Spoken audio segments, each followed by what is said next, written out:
You've hoovered those up in short time, girls. Are you coming out? Here they come. Here come the girls. Jennifer, this is Jennifer. That's Nancy. And this is Miranda, I think. You lucky girls. Yes, come on, let's go for a walk then. Come on, follow me.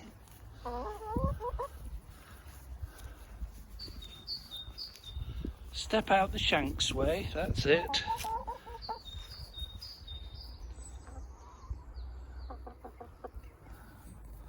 This is their domain. And you can see how large the coop is now. Give them some leg room. And I'd like to thank you for your lovely fresh eggs, which I'm now just about to eat. I'm going to have 2 soft-boiled eggs with fresh bread and butter and coffee and juice. We're having breakfast together, Jennifer and I. I hope you're not jealous. We're getting on very well, aren't we, Jennifer? You and me, we make a fine couple. You and your red comb, me with my asymmetric cut. Okay, I'll let you go.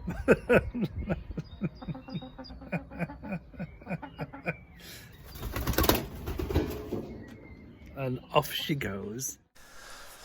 I'm hanging out with the chickens again, down here in Devon, Exmouth. They are scratching about outside as I speak in this gazebo, this goddess den of a friend of mine who has gone trekking with the Bedouin in the desert in Egypt. And I'm holding the fort here. I have some special treats in this egg cup. You might just see some corn, which the hens love. It's their afternoon treat coming up. And in return I get usually 1 or 2 freshly laid eggs in the morning for breakfast, which is an absolute treat. Although I did feel a little bit guilty, shall we say, when Jennifer, the most adventurous of the 3 girls, jumped up the stairs to the balcony outside where I was having breakfast as I was eating one of her offspring, basically. It hadn't really dawned on me before that that's what we do, but that's what we do. I don't know if you have changed your diet or eating habits recently. I have. I am giving a try. I'm on probation on a no red meat diet at the moment. This is a spin-off, shall we say, of COP26, if anybody remembers that, which was in Glasgow in October last year. And I thought of my 2 kids, and what would I say if they asked me, Dad, what did you do to save the planet? Not a lot was the answer. I sent them a video asking for suggestions, and I offered to, or I chose to, give red meat a miss for a while. That was, October, November, December, January. That's 5 months. Heavens, it's gone past quickly. Have I missed red meat? Not at all. Have I cheated? Not in the lamb department. I think I did have some salami type, or Serrano ham at somebody's once, but I haven't, for example, surreptitiously come down in the middle of the night and raided the fridge for the pork sausages and beans in the tin. Haven't done that yet. So I am in the privileged position once again of having the whole place to myself. I shall be eating, I've got guests coming for dinner this evening, and we shall be eating, apart from chicken breasts, don't tell the girls, and we shall be having kale and beans, green beans and white beans from the garden here. There'll be I'll put a little shot of the kitchen garden in this video at this point, and I'm going to make what I'm calling a chicken cassoulet, which is a sort of fancy French name for chuck everything in an oven-proof dish. I will make out that it's a special recipe, of course, but that's what it will actually be. And plenty of rhubarb also from the garden for, yes, you guessed it, rhubarb crumble.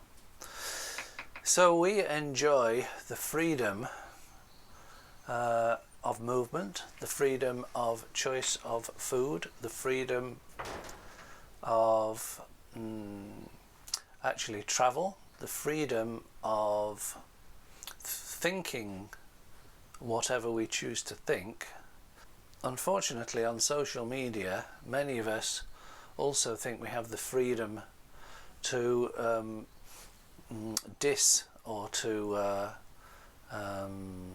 troll even other people's opinions, not just opinions. Somebody once said that for most people thinking is merely a question of rearranging prejudices. Well, I'm sure we all do have prejudices. Heaven knows I have a few. But engaging in Counter-Strike, not the computer game, but sort of tit-for-tat, argy-bargy social media, throwing stones at each other's glass houses seems to be permitted these days, and I personally put this down to the polarization in our society, which is now condoned by populist leaders, I would say, such as Mr. Trump and Mr. Johnson, and there are other brands of left and right populist nationalist leaders are available. And I was talking with someone this morning about how uncivil our society is at the moment. Of course, I'm talking about British society, or more specifically, I guess, English society, which is my domain, if you like, and how post-Brexit, or because of Brexit, and or the arguments to and for Remoaners and Leavers chucking bricks at each other's glass house, and then of course the debate over COVID and anti-vaxxers, or pro-vaxxers and anti-vaxxers. It's almost like we've militarized our words. I don't know if you feel the same. And this is very dangerous, not just for a healthy society, but for a healthy mind. What do I mean by that? Well, everything that you have ever created in your life, or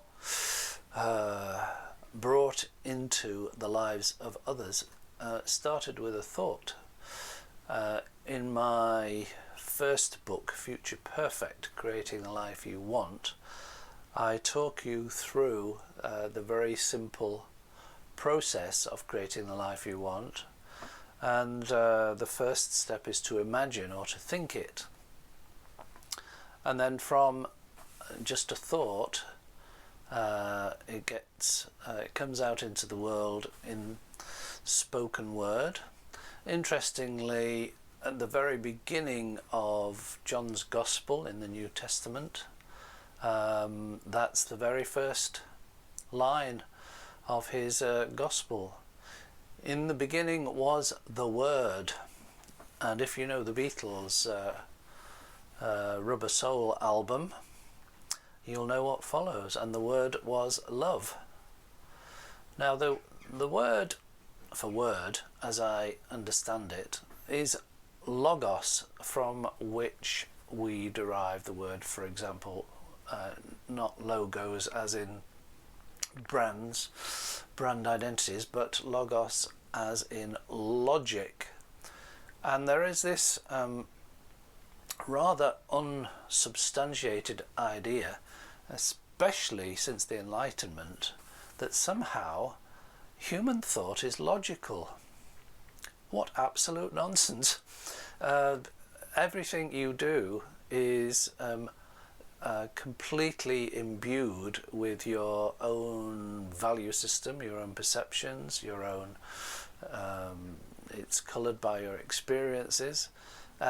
Every newspaper you buy, whether it be red top or broadsheet or not at all, is a biased choice. You will not be surprised. It's a bit of a giveaway. Spoiler alert, bit of a giveaway. Every Friday I call Friday Happy Friday, which is a good thing to do, actually. Why not choose a day of the week and just rename it Happy Tuesday? The very act of I'm actually quite serious. It sounds a bit facile, really. I'm supposed to be older and wiser, but I'm actually suggesting, like a child, you call your favourite day of the week Happy Wednesday, Happy Mondays. I think that's taken. But the very act of naming something gives it a flavour of it, an identity. So for me, Fridays are invariably happy. You might want to try that out. Specifically, getting to the point, because it's the film and music reviews in The Guardian, that's my Friday paper, and also Spotify new releases. So here in Devon, I've lost track of what day it is, but today is Saturday. So yesterday was Happy Friday, and with my lovely golden yolked eggs from the girls, I enjoyed both reading the music reviews and listening to some of them on the Spotify new releases. Every aspect of our lives is the outcome of how we think and what we think. Some paleontologists, no, I don't mean paleontologists, I think they study paleontos, no, rocks, I don't mean that. I mean studiers of the development of humans. That there's a word for that beginning with P, can't put my finger on it. They tell us that negative thinking is an evolutionary trait to avoid being eaten. Well, I'm sorry. This doesn't wash with me. Everything under the sun is being reframed as being for evolutionary purposes.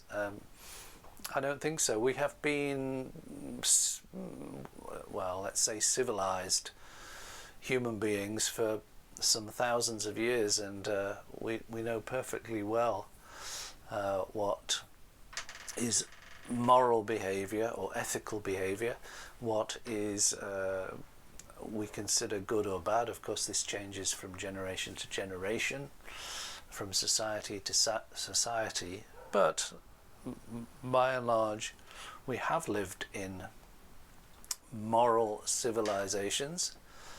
The current situation in Ukraine seems to be an exception to that at the moment, but we won't go down there just in this little chat, although I have been immersed deeply in fielding hundreds, nearly thousands of messages on YouTube regarding the situation in Ukraine. I'll maybe do a separate talk about that and its consequences for all, well,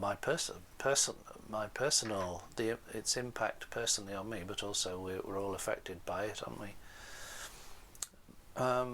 But the idea that we are simply products of our evolutionary history, and that negativity is somehow an adaptation so that we don't get eaten by a woolly mammoth or a tiger, doesn't wash for me.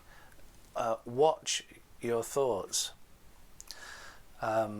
This takes practice. I've just been to, it's very prosaic, this little chat, isn't it? But there we go. I've just been to the Co-op to buy bits and bobs for the chicken cassoulet this evening, and it happens to be the first sunny day of the whole week, so we've all been confined to barracks. Well, no, it's not a good word to use at the moment, where we've all got cabin fever, because here in Exmouth it's been relentless rain and chill for the best part of the whole week, so I'm sort of demob happy just being outdoors. But honestly, on the way to and back from the Co-op with essential supplies, I did some practice of watching my thoughts. Now, this is really interesting, and I genuinely do encourage you to have a go at this and practice it, because it's fascinating. The way to start is ask yourself, what is my next thought? And that itself creates a wonderful buffer zone, a zone of tranquility, if you like, of anticipation but nothing there yet, and your mind, try it, simply goes quiet or peaceful. And then as soon as the thought does arrive, as it inevitably will do, you can watch it and say, oh, that's interesting, I didn't know I was going to think about that. So most of what we take to be our independent, autonomous thought is sort of ex post facto, after the event. It arrives, well, I'm serious, watch your own thoughts. It arrives from who knows where, and you sort of grab it or you wrap it up.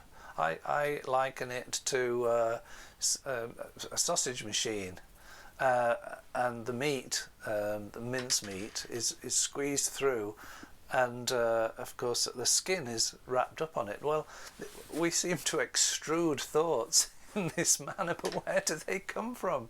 Because whatever it is that you think about, you didn't know, the you that you take yourself to be didn't know that that's what you were going to think about next. It's fascinating.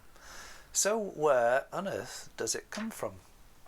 The next thing to do is to realise that these thoughts, they come and then you can watch them go, and you can play the game. It's almost like thought tag. As soon as you recognise the next thought, the new thought coming along, it's a bit like whack-a-mole. So yeah, okay, or tagging it, or playing tig like you did in the playground, and it goes. So then you pause and you're waiting for the next thought to arise.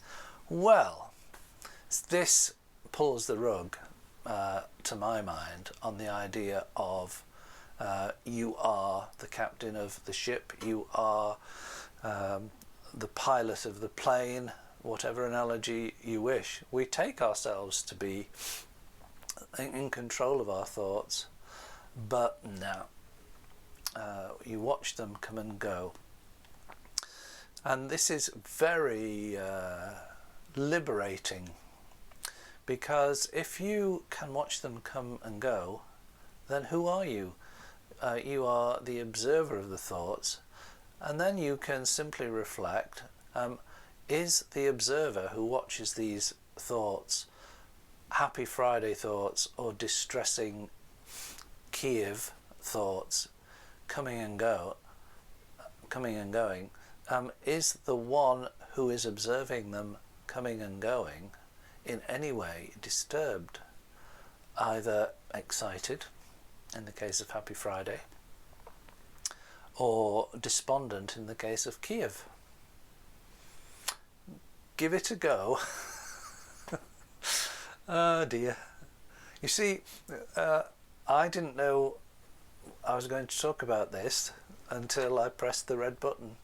So we are both experiencing spontaneity of thought coming from somewhere other than the me, the little me, the separate little me I take myself to be. So I'm just being a conduit for some other consciousness. Let's leave it at that, shall we? Chickens, I've got some corn for you. Thank you for watching. If you found this video at all interesting, make sure you subscribe and like to make sure you don't miss the next one, or simply scan the QR code.